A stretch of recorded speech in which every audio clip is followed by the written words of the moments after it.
And we've got another song for you this time, guys. Yeah. We figured we'd take a break from the rap. We'd do some ballads. Yeah, let's do a ballad. Now, to set it up real quick, the 100th anniversary of we're getting amped up for the 100th anniversary of the Communist Party of China. Yes. Now, you guys might think, that's weird. Didn't they start in 1949? That's when they gained power. Yes. But the actual party was founded in 1921. So we're getting super hyped for the celebration of the CCP, as they are now calling it the CPC. Now, that's something we have to point out here. It's a dog whistle. It's a dog whistle. Now you're going to see, I pointed this out in my videos, you're going to start seeing this push from the Chinese government to call itself the CPC, the Communist Party of China, Yes. right? Not the Chinese Communist Party. Chinese Communist Party, which has always been referred to. Yes. They've even referred to themselves as that Absolutely. for a period of time. So they're not saying it's racist or discriminatory to call it the CCP. Yeah, because now it's just like a Communist Party but it's a Chinese version of a Communist Party. Now, the reason they're doing that is to sow misinformation, really. Sure. They're trying to confuse people, and then people that are too scared because of identity politics, they're too scared to talk about it. Sure. Right?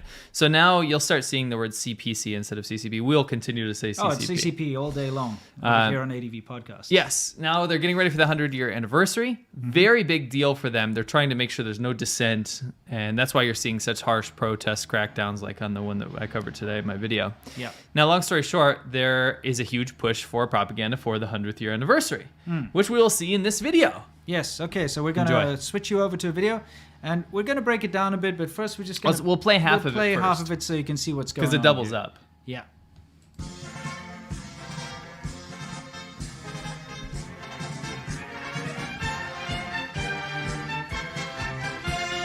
CPC makes China great.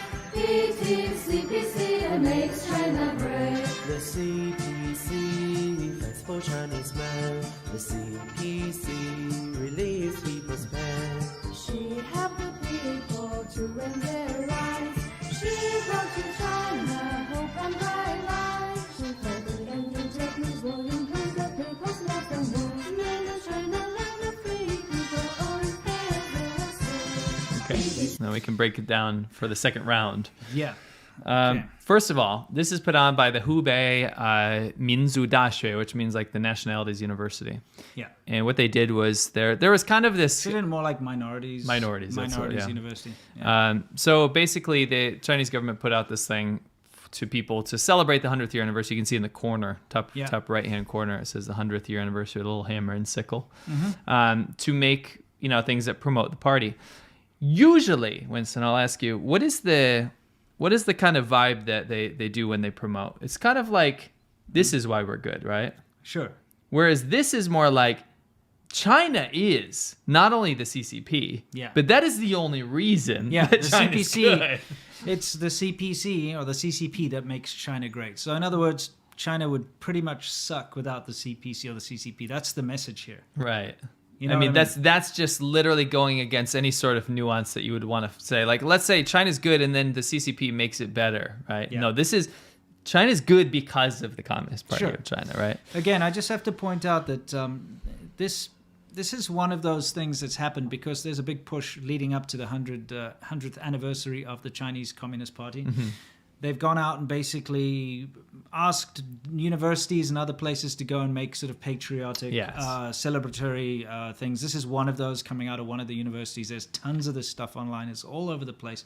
China basically giving itself a blowy, It's what it is, yeah. I should say that the Chinese Communist Party giving itself a blowy, and this is just one of those things.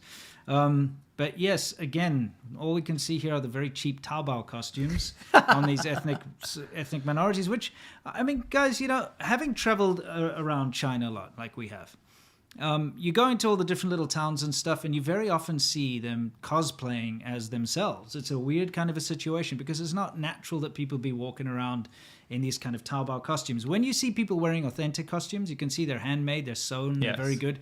But you can see the fabrics here. It's just that shiny, cheap, like polyester stuff that they just... It's Han cosplay. Han people like to cosplay in these minority regions. Yeah. Who's to say that these guys aren't? These guys That's true. are Could minorities, probably, but it cheapens it when they put on these fake... Yeah.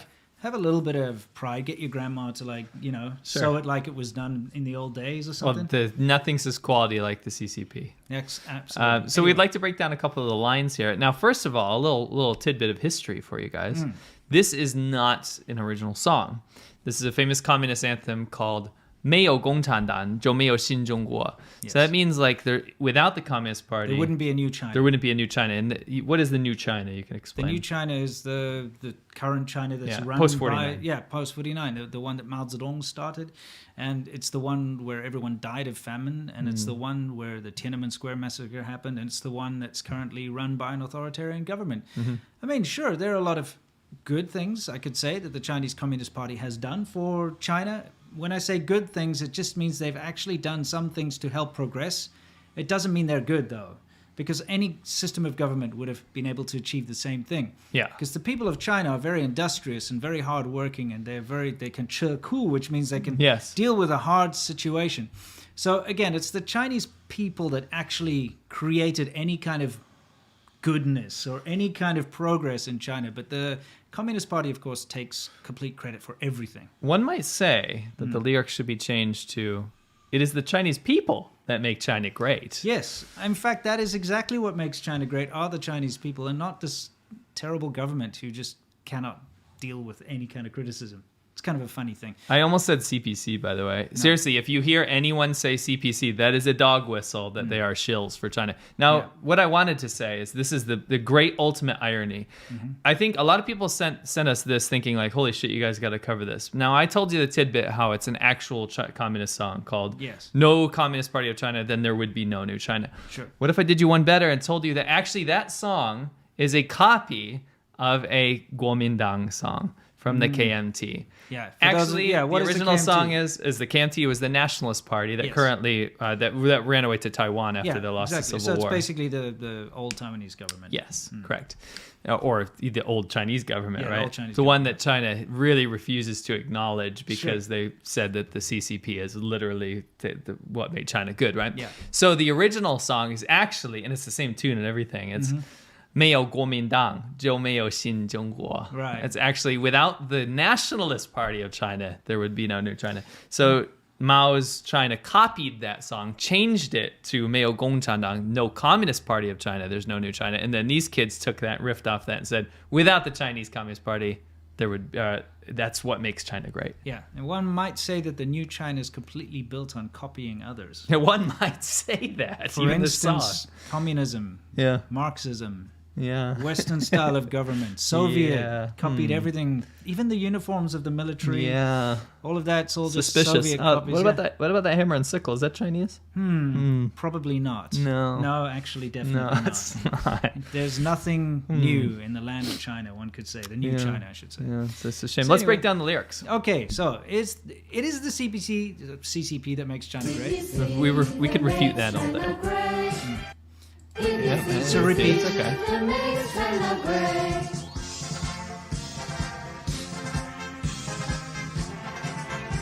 They're showing like a timeline for all the listeners. Yeah, listeners at home, they're showing shots of all the nice cities, you know, and so on, and showing you know, Monuments. Okay.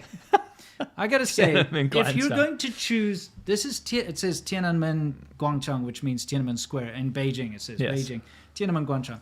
Now, this is a video that's meant to show you how great China is and how the CPC makes China great. And they show the most miserable, foggy / smoggy / not appealing footage of Beijing. What are they saying? This is the best they could do. This is what the CCP does for China. Apparently, they make it gray. This is makes China gray. That's actually more. Yeah, that's actually way more accurate. This But, I is mean, the look at worst. this. It's when the humidity and fog mixes with the smog and it hangs in the air like a It's very bad. poison. It's very bad. But seriously, they couldn't have gotten a better shot. No, apparently not. I mean, I've got better shots of Beijing. So do I. Yeah, I've got worse shots too. Yes. I got both. But yeah, I only have nice shots. okay, Unfortunately, yeah, because, I went well, there and it was really beautiful. Yeah, it was super. That time that we went there and it was so good, I was like, this is not representative. Don't worry, I don't fall for it. My It's like friends live there. if a restaurant had a celebrity chef come in for one night. One night, and then that's their whole menu. But you ate that one night. You're like, that's the That's best the restaurant best, in and the world. it's actually Pizza Hut. Yeah, there we go. Anyway. Anyway, let's continue. Eating CPC that makes China great. Eating CPC and makes That China document there. great. CPC, effects for Chinese Pause men. right there. Yeah. Now, this is an interesting thing. I thought this was kind of funny. If they were going to do this in English, which they did, they probably should have not used the phrase Chinese men, because we know China is a very chauvinist society, right? Yeah. You guys can think whatever you want about feminism or whatever. This is women not... hold up half the sky. And all Yeah. that. But at the end of the day, China is very much not an equal playing field for women. No. Would you agree? I 100% agree with you. Yeah. Speak to any Chinese woman. She can be the most nationalist person in the world, but she will admit in conversation that it's pretty unfair to be a woman in China. They definitely rule the roost at home. Rule the roost Sure. at home. That's a different story when you're married and Yes. in a marriage. Spousal abuse is also massive, though. Yeah, the women beat the husbands. No, it's both. I know. I'm both. just joking. Yeah. Anyway, no. Quite seriously though, it is unfair for women in the workplace. There's a lot of discrimination. You can actually watch my video about how I was the bodyguard for a Chinese serial rapist, just to kind Yeah. of get an idea of what some. Oh, we're women going to do a have to put whole through. segment coming up when the artwork Yeah, is finished. exactly. Anyway, it says CPC fights for Chinese men. Now, this is probably just a bad translation of Yes, Zhongguo Ren. that's actually what I wanted to say, is Yeah. that when my students would often say this, instead of saying people, they would say men, because it's kind of like an old English thing, right? Like for all men, right? Yeah. You know what I mean? It's guess, not yeah. actually nanren. You know Yeah. what I mean? Anyway. Yeah, but yeah, so it's Zhongguo Ren means Chinese people, Yes. but I guess they just say Chinese men. It's just a Sure. bad translation. Okay, let's see. The CPC relieves people's pain. Okay. Yeah. I mean, that's... Yeah, sure, with This- a tank. You jumped on that one before me. What I want to say is this scene, you'll see this often. They'll do this in universities or in school. It looks like I'm flexing there. Yeah. Let me put my arm down here. I don't need to see my massive gains. Anyway, I'm joking. If you'll see the kids, they do this thing like this. It's not like a salute. It's kind of like a salute, right? Yeah, and they it's do a this in communist front of salute. the communist flag. Like they'll have the what do you say, Communist Party flag. Yes, yeah. When the flag raising ceremonies, and they'll raise their hands like this. Yeah. But to relieve people's pain, I mean, they're no Tylenol. I'll tell you that. Yeah, that's for sure. They cause a great deal of pain, actually. And they have caused a great deal of pain to the Chinese people. But right now, after the success of opening up to the Western world and allowing a Western investment and becoming the world's factory, we've seen a huge increase in quality of life for the average person in China, which is correct. But of course, they jump on that and say, that's us. That's all us. Yeah, Like, yeah. we did that. We claim this. And we relieve the pain of the people in China. No, you put them in that position in the first place. You're the ones that closed off and did not want to engage with the Western world. You're the ones that did all this ridiculous crap throughout the Cultural Revolution and the Great Leap Backwards and all that stuff. And it was only after opening up to the West that things started to improve. So, if you're going to try and take credit for like relieving their pain, take credit for also causing a lot of pain, because you did more damage than good. It's this whole theory of the way that Chinese Communist Party operates, and what they do is they allow and then take credit. It's all about we allow the people this, and then we'll take credit for allowing you this. Yeah. It's stuff freedoms that people should already have. They allow it, and then they say, "Oh, we gave you this opportunity." Sure. I mean, let's point out a couple of things. This is a classroom. There are 3 cameras in the corner there. Mm-hmm. All right. One of them is a CCTV camera. So the other 2, I think, are probably video conferencing related. So, probably not there to like spy on the students. But the one in the top corner is to spy on the students. And this is something that's been going on for a very long time in China, way before this whole surveillance state thing happens. When I used to teach at kindergarten, so this is 2007, around about, it would have been late 2006, early 2007 that I did my kindergarten stint. There were cameras and microphones in the classrooms. Now, this was really frustrating as a teacher there. And the other people that worked with me agreed. We all had a thing. I actually ended up hacking the system and shutting it down for a time because it was so annoying. But we'd get called into the principal's office. And I got called in one time. And she showed me playback of the video. Because what would happen is it would stream. It was very rudimentary. But the parents would watch all day at home, watch you teaching the kids. And one of the parents had like marked down exactly how many times I'd called up each child to do like a demonstration in front of the class. And she's like, he called up the other children like 1.3% times more than my child. And I got scolded for this. So the whole day they're watching and they're listening to the classes. It was very unnerving to work under that kind of situation. But of course, We have cameras in the classrooms for many reasons these days. And probably the number one reason is to keep an eye on the students and make sure that they're not doing anything that could go against the party. Yes, and actually another thing you can point out, in a classroom like this where you'd be in a university, when I used to predominantly teach university, and what happens is there is 1 or 2 students in the class that report to the party head in the university. So every university has a party head. Yeah. I spoke party about, room. Yeah, in the Yeah. party room. So the least the fun worst. party you've ever. You don't want to go to that party. So the students basically they would report on what I'm teaching and make sure that I'm not saying anything out of turn, because if I say anything that's critical of the Chinese Communist Party, what the students will do is go and rat me out. So you always have to be careful. Like, you can have the greatest rapport with my students, and I still talk to a lot of them today. And believe it or not, a lot of them are not sympathetic towards the Chinese government, but they're very secret about it. But anyway, Of course. they have one of my students actually ratted out the person that was in charge of doing that to me a few months ago, and I was talking to them. But they're in there, and they're not nefarious or anything, but there are people that have kind of risen through the ranks, like since elementary school, basically, and they get this party position where they go and they're responsible for ratting people out, like teachers.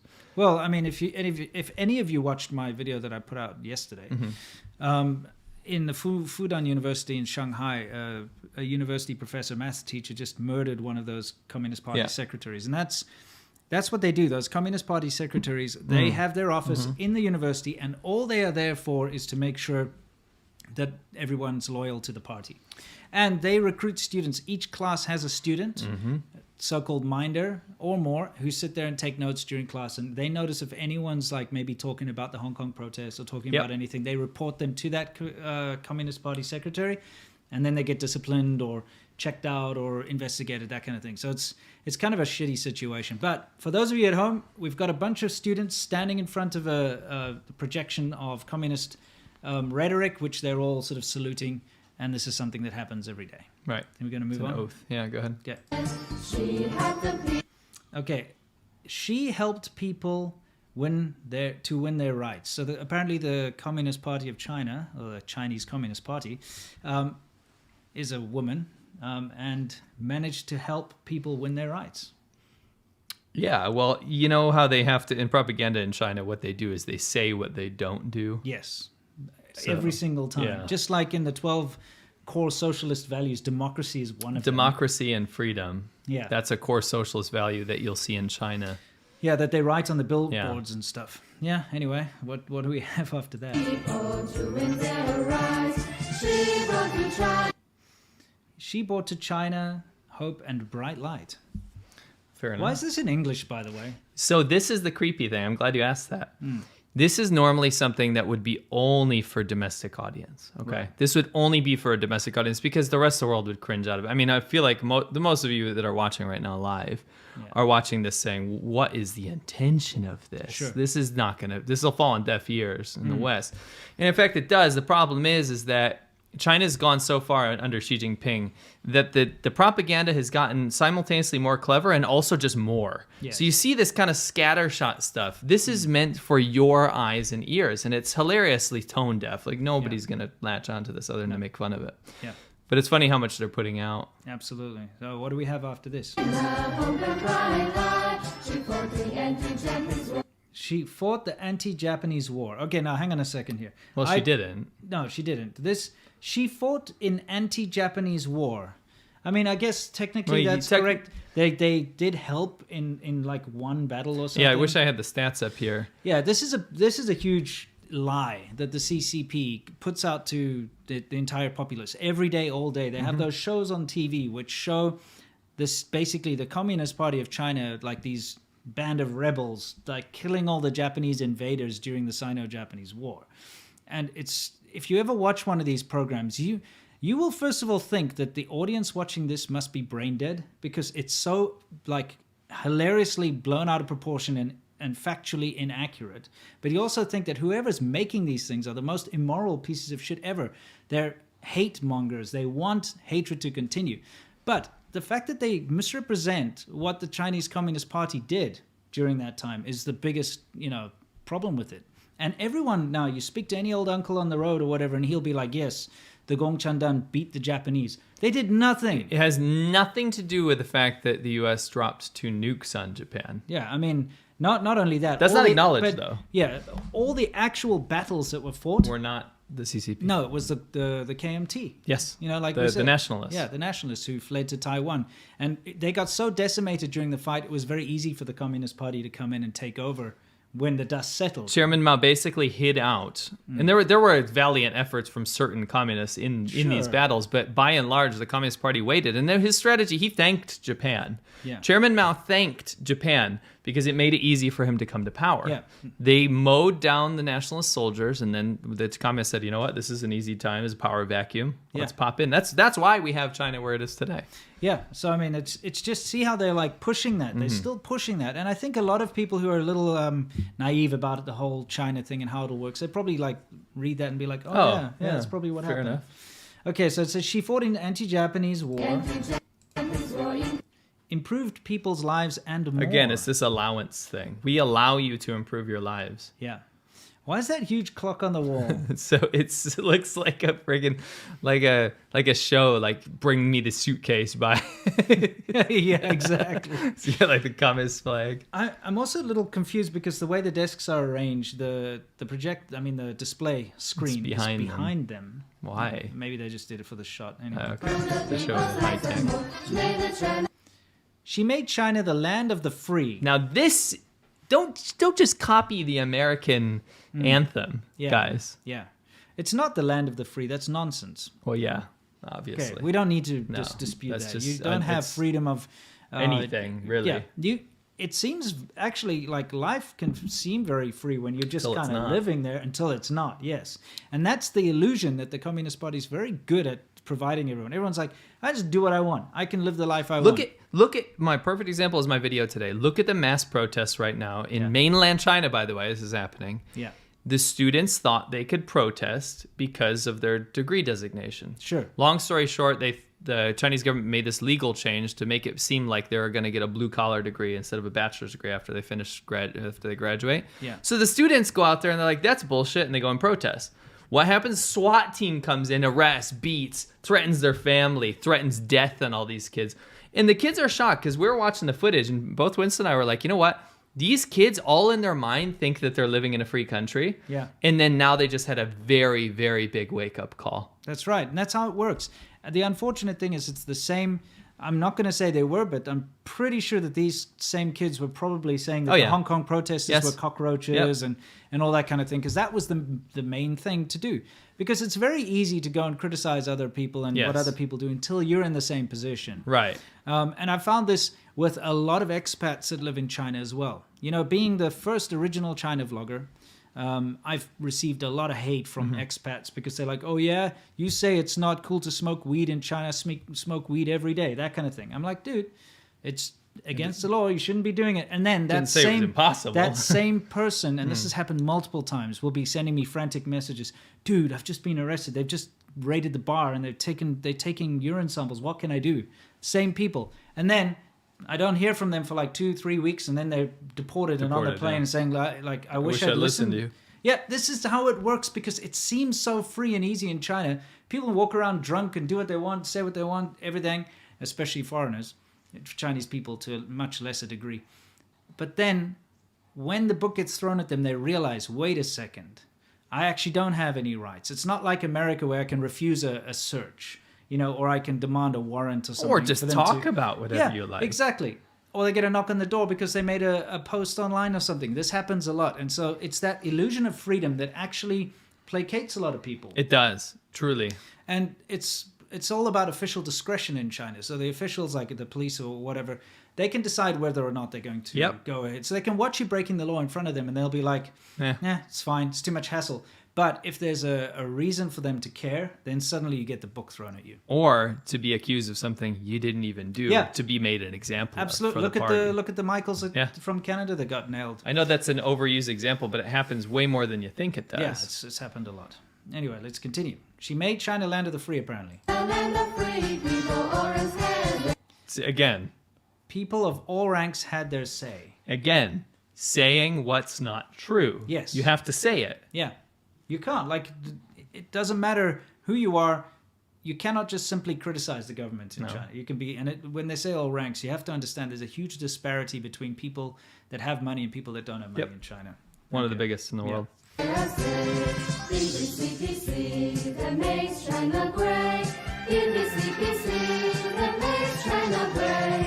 ADVChina that makes China great. So I want to end this with me being shocked, because when I was in China, I would say, not right before I left. Before I left, it started getting really bad. But in my heyday of university teaching, there we go. All right. Sorry, continue. I would be shocked to the core if any of my students did this. Sure. They, number one, wouldn't give a shit enough to do something like this. It's outlandish. It would be considered very cringe, right? Yeah. Yes, they were proud to be Chinese. Yes, they were nationalistic, but they were not to this extent. Not even close. Yeah. And the fact that with a straight face in 2021 that kids are doing this now shows you the level of Xi Jinping's China. It has gone back. I'm talking about backtracking to Mao era propaganda. That's where we are now. Sure. This is not considered that. It is still considered cringe amongst a huge subset of Chinese people. Yeah. But it's much less cringe than when I was there. And that's worrying. Yeah. You know? I actually had a conversation the other day with a Chinese friend of mine, and it's our generation of Chinese people that got to see the positive change. Yes. So, it's a weird thing. Before our generation, so we can say the lost generation, the IE generation. The older people. The older people sort of in their 50s, 60s, that type of people. They were part of the Red Guard. They went through some horrible things. They're very uneducated in general because of the turmoil and all that kind of stuff. And Chairman Mao made education a bad thing. Sure. They're a nasty bunch. Not all of them. There's a lot of decent, honest, good people as well. But there's a lot of nasty people from that time because they were Red Guards and all that sort of thing, Then you have the people of our age, a little bit older, a little bit, so it's sort of anyone that's kind of in their late 30s to early, I'd say late 40s, thereabouts, in around there. Those are the people that saw China open up during the 80s. They sort of grew up in the late 70s, early 80s. And they saw opening up to the West how positive that was. They saw that these are the people that went to Tiananmen Square and wanted democracy and wanted freedom, that sort of thing.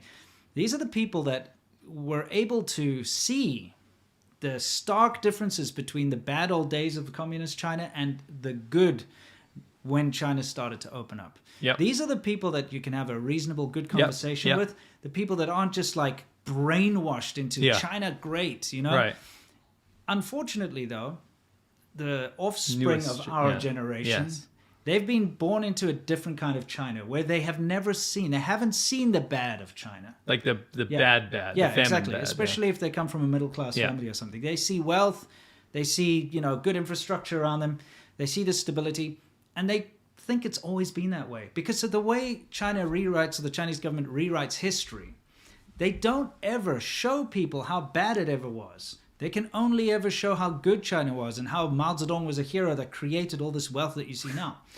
So it's this younger generation of little pinks that have grown up now. So anyone that was born sort of in the 90s and onwards are really intolerable. They're kind of these ultra-nationalists. Not all of them, of obviously. Course not. Yeah. Of course not. But like you're seeing a shift again. So it went from like Yes. ultra-nationalistic, crazy, Mao following, red book waving, to reasonable, good people, back to kind of like, oh, China's just amazing. It's so great. Everyone else is inferior. You all suck. I drive a Ferrari and you have to work a full-time job. Yeah. Full circle. Yeah. And it's the newest generation that also is very slow to judge China as well. So, I mean, I think you made a good impression there when you said that our generation got to see China open up. And that is absolutely the last reasonable generation by and large. Our wives, all of their friends. Sure. They're normal people that got to see what the benefits of becoming an international player are.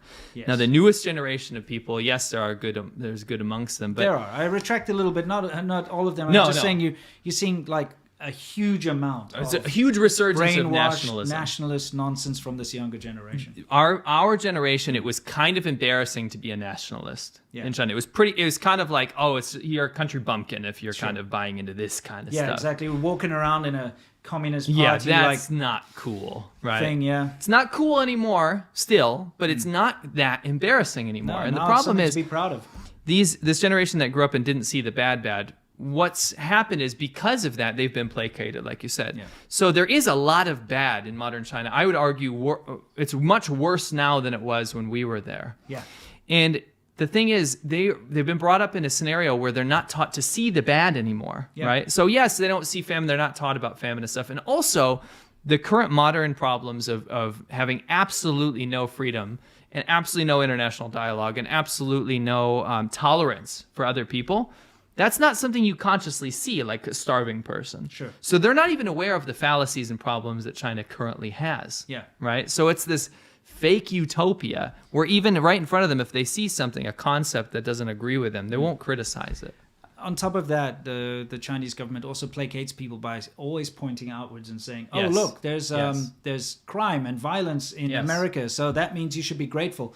Our method of government, where we control absolutely every aspect of your life, is good because you don't see violence here. Meanwhile, it's not true. There's tons of violence, there's tons of crimes in China, but they have such a tight control over the media that they ensure that people don't get to see exactly how bad it is. Correct. And I just want to throw this out there. You know, my video yesterday, I spoke about these like this epidemic in China where you have people that are frustrated with society that go out and just mass murder people with knives. With knives, yeah. And they specifically target children. They stab children in kindergartens and in middle schools and things. And it's something you can look up. There's a long... Adults doing this. Yeah, adults. It's adults. There's a long history of this happening. And I made a prediction in my video that if I put that out, you'd get a lot of people saying, "Oh yeah, but America has gun violence." Guess what happened? Tons of people. "Oh yeah, but America has gun violence." You see, this is how the Chinese government has conditioned people to not ever be able to criticize anything wrong with China. So I did not see anyone like Chinese person or these nationalist types say, "Yes, it's actually a very serious problem that we have in China. I know that America has a lot of problems with gun violence, etc. But yes, we need to address this. It's a mental health issue, whatever." No, not a single. Everyone's like, "Oh yeah, what about Sandy Hook?" The one example. "Oh yeah, what about all these other like mass shootings and school shootings where it's usually a peer-on-peer thing?" You know, no, I'm talking about adult men going into kindergartens and killing innocent little children, and it's something that happens a lot in China. It's this. That's what they've been taught, to never look inwards, never look at a problem and actually say it's a problem. If there's a problem in China, it's okay because there's more of a problem somewhere else. Yep. And that's what they do. They deflect. So it's like, "Oh yeah, whatever. We'll actually defend our problems. We actually like our problems.